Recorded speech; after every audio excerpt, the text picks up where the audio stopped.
Tak opět tady máme Tops 2024 update série.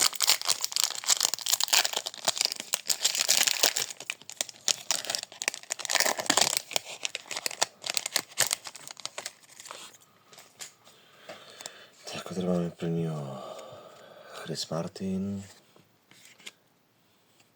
RC, AJ Smith Schafer.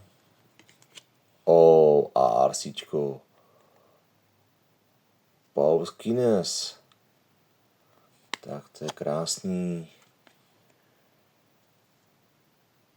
Tak to je nádherná karta. Asi Frester Whiteley, Travis Jankovský, Tanner Banks, asi Sex Galov, RCčko Jackson Holiday. Tak dva vynikající hráče za mě teda. RCčko Stephen Kolek, Kevin Newman,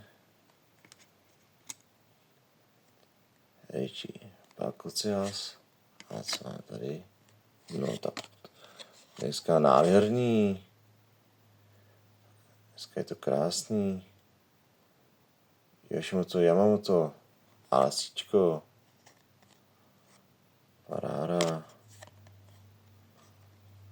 Tak dneska se nám poved. A poslední Jason Verland. Za mě dneska úžasný.